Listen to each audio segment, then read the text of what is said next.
are no boundaries in dreams, no restrictions from one's own physical body.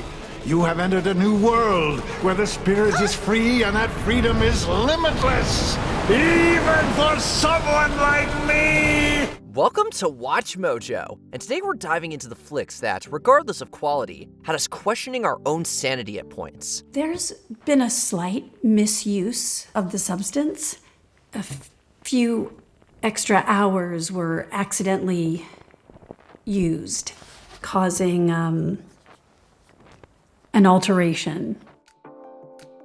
Number 10, Tusk. Kevin Smith may be mostly known for movies that lean into self-referential humor, but anyone who has seen Red State or Chasing Amy knows he can also present humanity at its most vulnerable. For some time now, I've been constructing a very realistic walrus suit. So anyway, this is a film about a psychotic old man turning Justin Long into a walrus.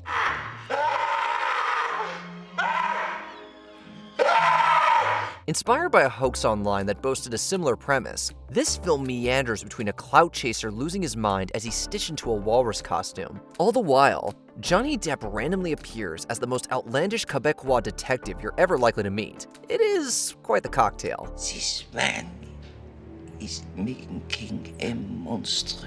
Number 9, Sausage Party. Whatever you do, don't go in thinking this is a whimsical piece of animation. You and me. Finally gonna be official. I'm so happy the gods put our packages together. It's because we belong together. It's like we were made for each other. Oh sure, it's gut-bustingly funny, and has some interesting things to say when it comes to existence and higher powers. It's just that it also has sentient groceries spitting vulgarities, being slaughtered, and getting down and dirty with each other every step of the way. I'm so sorry. I've been dealing with this whole thing incredibly poorly. Nobody can walk away from a film that has a 5-minute orgy scene featuring all the major food groups without feeling confused and slightly unclean. So, yeah, not one to take the kids to see. I mean, don't knock it till you try it, right? That's what I'm saying. Number 8, Paprika. What is all this? Is this inside my head? Paprika! All the dreams are starting to merge into just one. Of course, when it comes to animated head trips, nothing beats Japanese animation. Besides, anyone who knows anything about Satoshi Kon knows that the man is unafraid of introducing absolute mind blenders into his narratives. But what about you? Tokita is in a coma because he went into Himero's dream. Are you sure you can survive that chaos? Did you forget who I am? Sorry I mentioned it, Paprika. Add that to a plot that involves hunting a terrorist through a collective dreamscape, and you know the visuals are going to be out of this world, which they most certainly are. From the iconic parade scene to the creativity of its kills, Paprika truly is the best kind of fever dream to dip into. Are you planning to take over the whole world of dreams? I am merely protecting them, for I am the only true guardian of all dreams. Number 7, Mother. You didn't need to do all of this. I wanted to. I've been working so hard.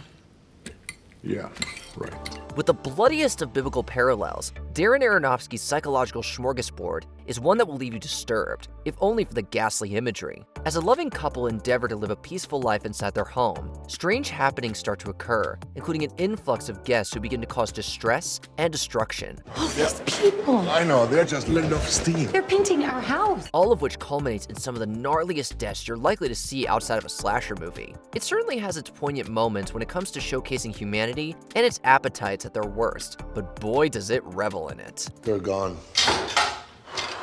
Come, let's go to bed. You don't need to do that. Do what? Clean up their mess? Number 6, The Substance. At 50, well, it stops. What stops? On one side, you've got a scathing commentary on the perception and commercialization of beauty, and on the other, a wildly entertaining gore fest, as a washed-up model finds herself given the chance to become young and desirable again via a new drug, only for everything to spiral out of control. I don't know what you're talking about. I'm fine. Everything's fine. This film does not hold back with a body horror, unafraid of putting a lens to the lengths some will go for relevancy in a merciless industry, with ample amounts of gruesome transformations thrown into the mix. No matter what you're on the hunt for, The Substance will deliver in gory spades. Number 5, The Lighthouse. I seen you sparring with a gull. Best leave him be. Bad luck to ridiculous zebra. We didn't think things could become more abstract or unnerving after The Witch, but Robert Eggers proved us wrong with arguably his magnum opus. A magnum opus that sees two lighthouse keepers losing their minds while they may or may not be stalked by beasts from the deep. Defying convention at every turn, it's hard to say what's more enrapturing. Willem Dafoe unleashing an unblinking monologue about sending his companion to a watery grave because he didn't like his lobster dinner, or the Prometheus-inspired death scenes. Let Neptune strike ye dead, Winslow! While it'll certainly confound you and beggar the question of what is and what isn't reality, at least we can all be certain that working a lighthouse in the 1890s was a terrible job. His coral-tined trident screeches banshee-like in the tempest and plunges right through your gullet! Number 4. Rubber. So, a sentient tire wanders around murdering people with the power of its psychokinesis. That's not a joke, that's the premise.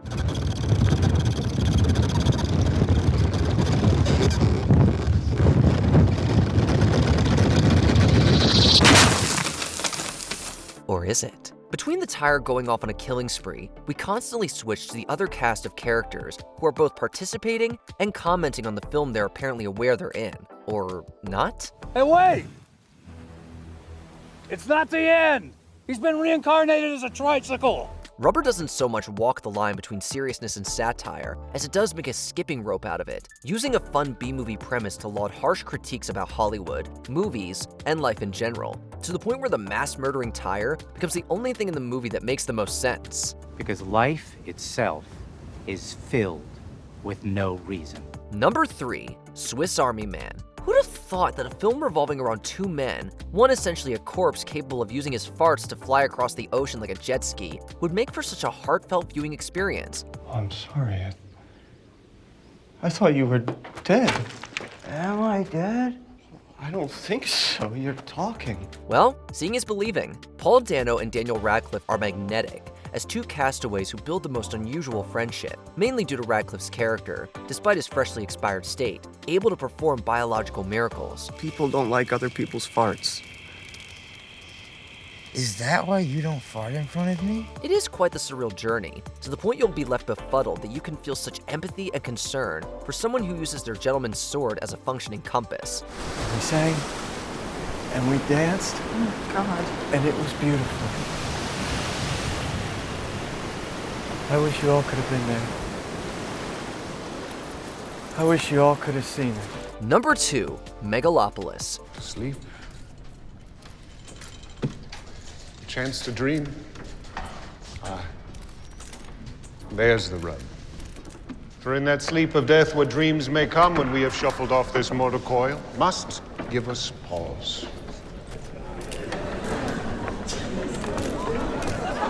We're not even sure where to begin with this one. More often than not, mistaking preposterousness for profoundness, Francis Ford Coppola's passion project left everyone bewildered. On paper, the idea of Adam Driver being a genius architect who can stop time, whilst navigating scandal and violence in a neo-Roman city, as various factions battle for control, sounds like it could make for an exhilarating watch. When the Colosseum falls, then Rome falls too. And when Rome falls, the world falls with it. And while that is all there on screen, the spottiness of the storytelling and abundance of deus ex machinas took what was supposedly meant to be a film centered on championing artistry and turned it into a garish golden Razzie in the making. You find me cruel, selfish, and unfeeling? I am. I work without caring what happens to either of us. So go back to the club, bear it all, and stalk the kind of people that you enjoy.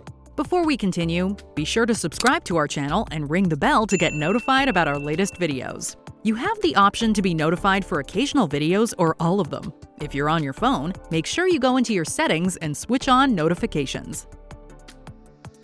Number 1. Mitsamar. Sorry. I'm gonna go for a walk. I can walk too.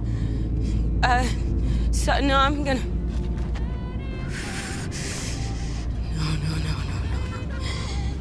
Don't think that, you're fine.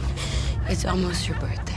Ari Aster's entire body of work could comfortably make this list, but when it comes to hitting the sweet spot between objectively terrifying and absurdly trippy, this bright and beautiful jaunt through a killer's cult festival takes the cake. What was supposed to be a vacation to distance herself from recent trauma soon sees Florence Pugh's Danny being slowly enveloped by the traditions of a Swedish commune during their time of celebration. I know it looks extreme, but I don't know why I'm here, Pele. I don't know why you invited us. I don't know why I'm here. I don't know. And I can't. As it happens, those celebrations involve the odd ritualistic killing, and while the bloody fates of the cast will leave you wincing, the way in which it weaves in a story of a bitter breakup casts the whole thing in an almost therapeutic light. Mäktiga och hemska bäst.